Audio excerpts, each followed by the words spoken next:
Let me begin with a simple observation, one that most people walk past every single day without ever stopping to look at it closely. There is a rule, an invisible rule, that separates the few from the many, the exceptional from the ordinary, the remembered from the forgotten. It is not a secret hidden in some ancient book. It is not a formula locked away in a vault somewhere, guarded by people who do not want you to know it. It is sitting right in front of you, every single day, in the way you spend your mornings, in the way you speak to yourself when no one else is listening, in the small decisions you make when nobody is watching and nothing seems to be at stake. That is the strange thing about this rule. It does not announce itself. It does not arrive with trumpets and fireworks. It arrives quietly, in an ordinary hour, disguised as something unremarkable, and most people let it walk right past them without so much as a glance. But the few, the very few, they learn to recognize it. They learn to see the extraordinary hiding inside the ordinary. And once they see it, their entire life changes. Not overnight, not in a single dramatic moment, but steadily, quietly, the way a river carves a canyon, not through force, but through consistency applied over time. Here is what I want you to understand before we go any further. Success is not mysterious. It is not random.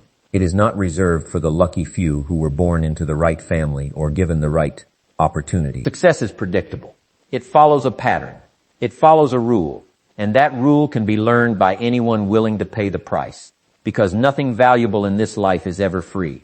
Everything worth having costs something, and the price is almost always the same. Discipline, time, patience, the willingness to do today what others postpone until tomorrow, and to keep doing it long after the excitement has worn off, and only the discipline remains. That is the 1% rule. It is not about becoming wealthy overnight. It is not about fame or recognition. It is about becoming 1% better every single day in the direction of the life you actually want to live. That is all. 1%. It sounds small. It sounds almost insignificant. But small things, repeated consistently over time, become the largest force in the universe. Ask any farmer. Ask any river. Ask any mountain, worn smooth by nothing more dramatic than water. Patient water. Doing the same small thing every day for 1,000 years. Most people are looking for the big breakthrough. They are waiting for the miracle, the lucky break, the one lucky call that changes everything. They spend their years waiting for a moment that will never come, because the moment they are waiting for does not exist in the form they imagine. There is no single morning when your life transforms all at once. There is only the slow accumulation of decisions made one at a time, day after day, until one day you look up and realize the person you have become is entirely different from the person you used to be. That is how change actually happens.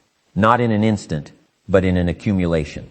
Not in a leap, but in 1,000 small steps, most of which seem too small to matter at the time. This is the part most people never understand, and it is the exact reason why so few ever reach the life they say they want. They are looking for the mountain to move in one motion, when the mountain has always been moved one stone at a time. I want you to think about your own life for a moment. Think about where you were 5 years ago. Think about the choices you made, the habits you built, the hours you gave away without a second thought. And now look at where you are today. If your life has not changed the way you hoped it would, it is not because you lack talent. It is not because life has been unfair to you. It is because the small decisions, the ones that seem to not matter at the time, quietly added up into the results you are living with now. Every day is a vote for the kind of person you are becoming. Every hour spent in distraction is a vote for staying exactly where you are. Every hour spent in growth is a vote for the life you say you want. The tragedy is that most people vote against their own future without even realizing they are voting at all. Let me tell you something about time, because time is at the very center of this rule. Time is the one resource that cannot be replaced. You can lose money and earn it back. You can lose an opportunity and find another one. You can lose a relationship in some cases and rebuild it. But time, once spent, is gone forever. There is no getting it back, no matter how much you wish for it, no matter how many prayers you send into the night sky. And yet, strangely, most people treat time as if it were the least valuable thing they own. They protect their money far more carefully than they protect their hours. They will argue over a few dollars at the market, but they will give away entire evenings, entire weekends, entire years to activities that produce nothing of lasting value.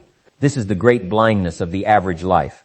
Not laziness, not stupidity, but a simple failure to see clearly what is actually valuable and what only appears to be urgent. The top 1% see time differently. They do not see an hour as something to be passed. They see it as something to be invested. And like any wise investor, they ask a simple question before spending it. What will this hour produce? Not what will it feel like, not how will it help me escape boredom for a moment, but what will it produce? A week from now, a year from now, 10 years from now. This single question, asked honestly and consistently, is enough to redirect an entire life. Because once you start asking what an hour will produce, you begin to notice how much of your day is spent producing absolutely nothing at all. Not rest, which has its own value and its own place, but numbness. Scrolling that leads nowhere. Complaining that changes nothing. Worry that solves no problem. Waiting for permission that will never arrive. These are the quiet thieves of a wasted life, and they rarely announce themselves as thieves. They dress themselves up as relaxation, as deserved breaks, as harmless distractions. And in small doses, perhaps they are harmless. But repeated day after day, year after year, they become the invisible walls of a prison that a person builds around themselves.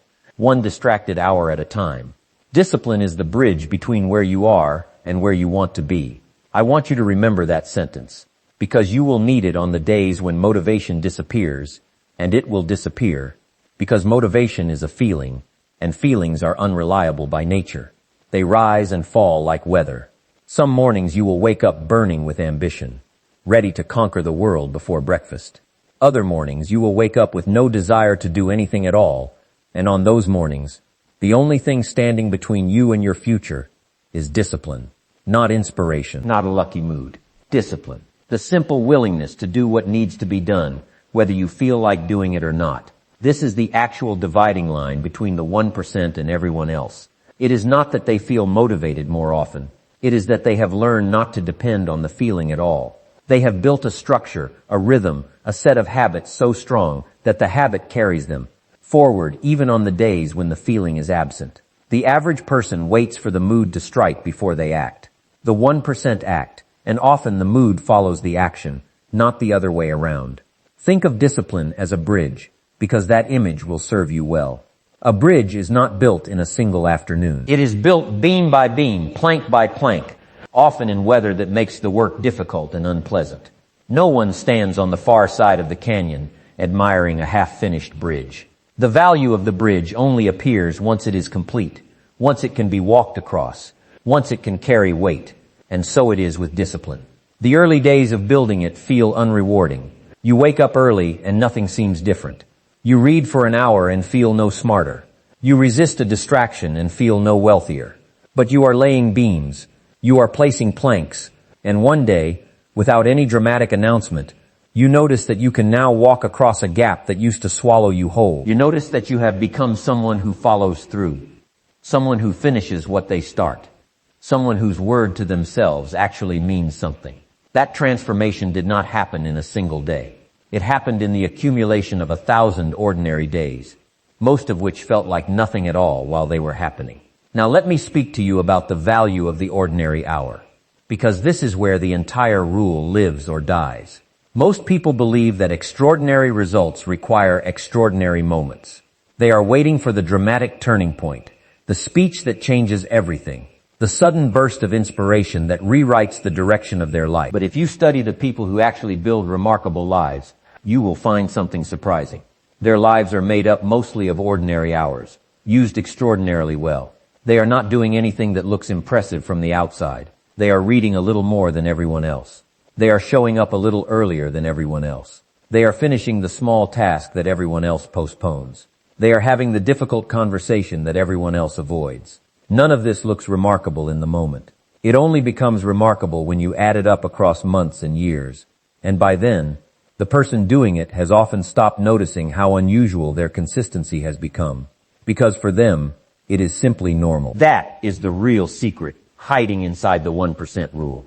What looks like extraordinary talent from the outside is usually nothing more than ordinary. Discipline, applied consistently, for longer than most people are willing to sustain it. Consider the farmer for a moment, because the image of the farmer teaches this lesson better than almost anything else I know. A farmer does not plant a seed in the morning and harvest a crop by evening.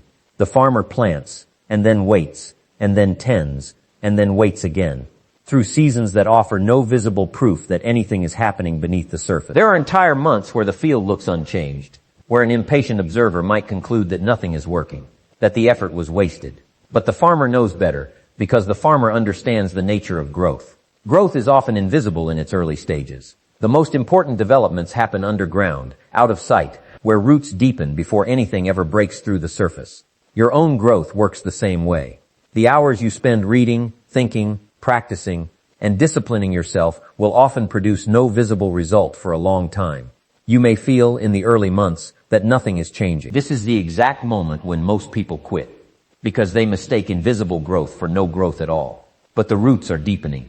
The season will turn. And what was planted quietly, in ordinary hours that seem to produce nothing, will eventually break through the surface as a harvest that looks, to everyone watching, like it arrived overnight. It did not arrive overnight.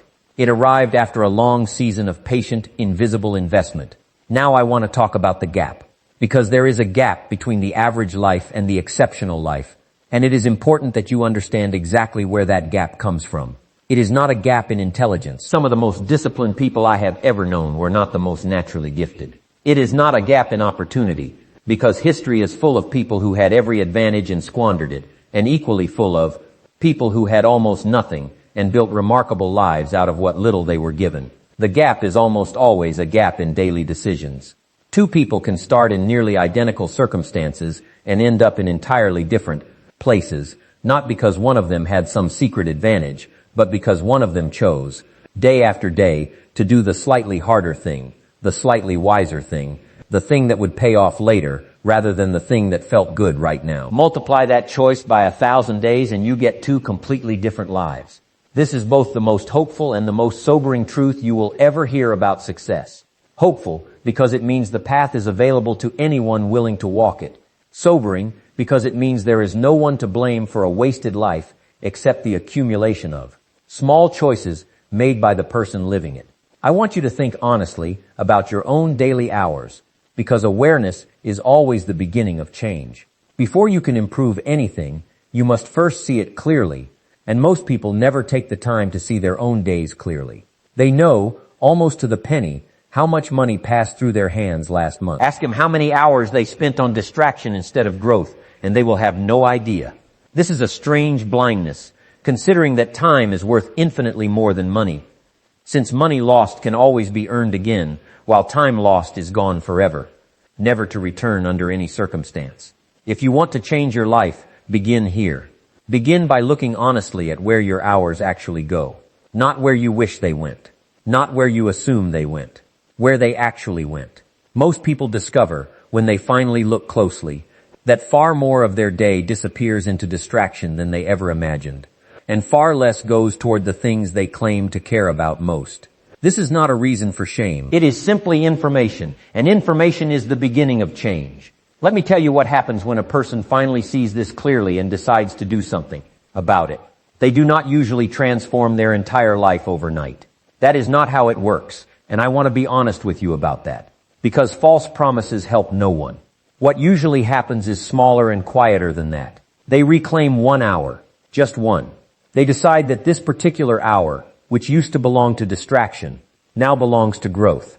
They read instead of scroll.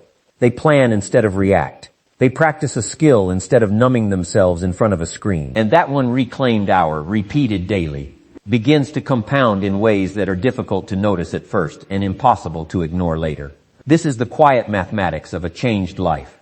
1 hour, invested daily instead of wasted, becomes 7 hours a week, which becomes roughly 360 hours a year, which is the equivalent of 9 full working weeks spent entirely on growth instead of entirely on nothing. Multiply that across 5 years, across 10 years, and you begin to understand why some people's lives look so dramatically different from others, despite starting from similar circumstances. It was never one dramatic decision. It was 1 hour, reclaimed and reinvested, over and over again, for years. Now let us speak about priorities, because time alone is not enough. You can spend every hour of your day busy and still accomplish almost nothing of lasting value if the hours are not aimed at anything important. Busyness is not the same as productivity. And this confusion ruins more lives than laziness ever has. There are people working from morning until night, exhausted at the end of every day, who have made almost no progress toward the life they say they want, because their hours were filled with motion but not direction. They answered every message. They attended every meeting. They reacted to every demand placed on them by other people. And at the end of the day, they collapse into bed having done a great deal, while accomplishing very little that actually matters to their future. This is the trap of urgency mistaken for importance. The urgent things scream for your attention. The important things wait quietly, patiently, and if you are not careful, they wait forever, because the urgent things never stop screaming long enough to let the important things speak. The 1% have learned to ask a different question at the start of each day. Not what is demanding my attention, but what actually matters. They sit down, often before the world has fully woken up, and they decide, deliberately, what the 3 or 4 most important tasks of the day will be. Not 10, not 20, a short list, small enough to actually finish, aimed precisely at what will move their life forward. And then they protect that list with a kind of fierce discipline that most people never develop, because most people let their day be written by whoever happens to interrupt them first. The 1% write their own day before anyone else gets the chance to write it for them. This single habit, deciding your priorities before the world hands you its own, is one of the most powerful and least practiced disciplines I know. It requires no talent. It requires no special resource. It requires only the willingness to sit quietly for a few minutes each morning and decide, on purpose, what this day is actually for. I want you to picture a garden for a moment, because it will help you understand this idea of priorities more clearly than any explanation I could give you directly. A garden left untended does not stay empty. Nature does not tolerate empty space. If you do not plant flowers, weeds will grow in their place, not because the soil prefers weeds, but because something will always grow, and if you have not chosen what that something is, the choice will be made for you by whatever seeds happen to blow in on the wind. Your mind and your calendar work exactly the same way. If you do not fill your day with deliberate priorities, it will fill itself with whatever demands happen to arrive first, and those demands are rarely the ones that matter most. This is why the discipline of planning is not some small administrative task to be dismissed as unimportant. It is the act of deciding what will grow in the garden of your life, rather than leaving that decision to chance, to other people, or to whatever notification happens to arrive first each morning. Let me speak now about distraction, because distraction is the great enemy of this entire rule, and it deserves to be named honestly rather than danced around politely. We live in a time when distraction has never been more available, more seductive, or more carefully designed to consume attention without ever satisfying it. This is not an accusation against any particular tool or invention. It is simply an honest observation about the world you are living in. There will always be another video. There will always be another notification. There will always be another piece of noise competing for the hours you were given this morning. These things do not exhaust themselves. They do not run out. They will continue arriving for the rest of your life. And if you wait for the distractions to stop before you begin building the life you want, you will wait forever, because they were never designed to stop. The question was never whether distraction would disappear. The question has always been whether you would learn to say no to it consistently enough that your priorities could finally have room to grow. Saying no is one of the most underrated skills a person can develop, and I want to spend a moment on it, because it deserves more attention than it usually receives. Every time you say yes to something unimportant, you are, in that same moment, saying no to something important, whether you realize it or not. Time is not elastic. It does not stretch to accommodate everything. Every hour given to one thing is an hour taken away from something else. This means that saying yes to distraction is never a neutral decision. It always comes at the cost of something else, usually something you claim matters more to you, and usually something you will regret losing once enough time has passed for the cost to become visible. Learning to say no, calmly and without guilt, to the things that do not serve your priorities is one of the quiet superpowers of the people who build extraordinary lives. It is not rudeness. It is not selfishness. It is simply the recognition that your hours are limited and therefore precious and therefore worth protecting the same way you would protect anything else you consider valuable. I want to talk now about consistency, because if there is one word that captures the entire spirit of the 1% rule, it is this one: consistency not intensity, is what builds an extraordinary life. Most people are drawn to intensity. They want the dramatic burst of effort, the all-night session, the sudden sprint of motivation that makes them feel, for a moment, like everything is finally changing. And then, exhausted by the intensity, they collapse, and weeks pass before they attempt anything again.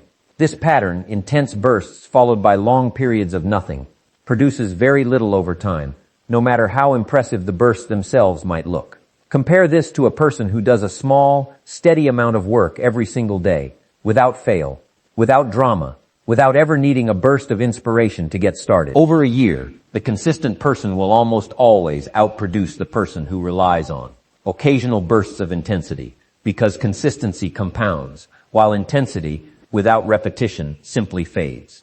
This is the quiet mathematics behind why the tortoise so often outlasts the hare. Not because the tortoise was faster in any single moment, but because the tortoise never stopped moving. Let me tell you something about failure, because no honest conversation about growth can avoid it. Every person who has ever built something extraordinary has also failed, often repeatedly, often painfully, often in ways that would have convinced a less determined person to give up entirely. The difference between the 1% and everyone else is not that they avoided failure. It is that they refused to let failure become the final word on their story. They treated failure as information rather than identity. A failed attempt told them something did not work, not that they themselves were incapable. This distinction matters more than it might seem, because the moment you begin to treat failure as evidence of who you are, rather than evidence about what you tried, you lose the ability to keep going. But if you can hold failure at arm's length, examine it honestly, extract the lesson it came to teach you, and then set it down and keep walking, failure becomes nothing more than another teacher along the path, no more threatening than a difficult chapter in a book you intend to finish. I want to speak directly now about the environment you surround yourself with, because your environment shapes you far more powerfully than most people are willing to admit. You become, over time, a reflection of the conversations you have most often, the habits you witness most closely, and the standards that surround you every day. If you spend your time around people who complain constantly, who mock effort, who treat ambition with suspicion, you will find it far harder to maintain your own discipline, no matter how strong your intentions might be. This is not weakness. It is simply human nature. We are deeply influenced by our surroundings, whether we notice it happening or not. The 1% understand this, and so they choose their environment deliberately. They seek out people who challenge them to grow, rather than people who make them comfortable with staying the same. They read books written by people who have already walked the path they hope to walk. They surround themselves, wherever possible, with standards higher than the ones they currently hold themselves to, because it is far easier to rise to a higher standard than to invent one entirely on your own, in isolation, with no example to follow. Now let me return to the subject of time, because everything we have discussed eventually circles back to it. Your life in the end is nothing more than the sum of your hours, not your intentions, not your excuses, not the plans you meant to carry out someday. Your actual life is made of the hours you actually lived, and the choices you actually made inside those hours. This is a sobering thought, and I want you to sit with it for a moment, rather than rushing past it. If someone were to add up every hour of your life so far, honestly, without exaggeration and without excuse, what would the total reveal about your priorities? Would it reveal a life built around growth, or a life built around distraction?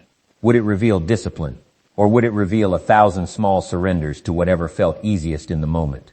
I am not asking this question to make you feel ashamed of your past. Shame changes nothing and helps no one.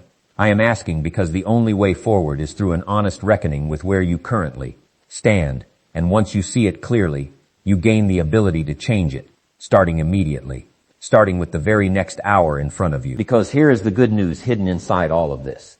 The next hour has not been spent yet. Whatever has happened in your life until this exact moment cannot be changed, and there is no value in wishing it were otherwise. But the hour in front of you right now is still unspent, still full of possibility, still waiting for you to decide what it will become. This is true every single day for the rest of your life. No matter how many hours you have wasted before this one, the next hour is always available for something different. This is the quiet mercy hidden inside the passage of time. It never gives you back the hours you have already spent, but it never stops offering you new ones either, for as long as you are alive to receive them. I want to leave you with a final image. because images tend to stay with us longer than arguments do. Picture your life as a long staircase, disappearing upward into fog so thick you cannot see where it leads. You cannot see the top. You cannot know, standing where you are right now, exactly where this staircase eventually ends. But you can see the very next step, clearly, right in front of you. And here is what I want you to understand. You were never asked to climb the entire staircase in a single motion. No one has ever done that, no matter how remarkable their life eventually became. You are only ever asked to take the next step, and then the one after that, and then the one after that, for as many days as you are given. The people who reach the top of that staircase, wherever it eventually leads them, are not the ones who could see the whole path clearly from the very beginning. They are the ones who kept climbing, one ordinary step at a time, especially on the days when the fog gave them no view of what lay ahead, especially on the days when climbing felt pointless because the destination remained invisible. They climbed anyway because they trusted that consistency, applied over enough time, would eventually carry them somewhere worth arriving. That is the entire rule, hiding inside a single hour, repeated daily, for the rest of your life. Not luck, not magic, not some secret reserved for a fortunate few. Discipline, applied to ordinary hours, for long enough that the ordinary becomes extraordinary without anyone quite noticing the exact moment it happened. You do not need more time than anyone else. Everyone alive today was given the same 24 hours. The wealthy and the poor, the educated and the uneducated, the fortunate and the unfortunate. What separates the 1% from everyone else was never the number of hours available to them. It was always, only, ever, what they chose to do inside those hours, day after day, long after the excitement of starting had faded, long after motivation had come and gone many times over, sustained instead by nothing more dramatic than the quiet decision to keep showing up. Begin today, not tomorrow, because tomorrow has a long history of never actually arriving. Begin with the very next hour in front of you. Decide what it will produce. Protect it fiercely, and then do the same with the hour after that. This is how an ordinary life becomes an extraordinary one. Not all at once, one disciplined hour at a time,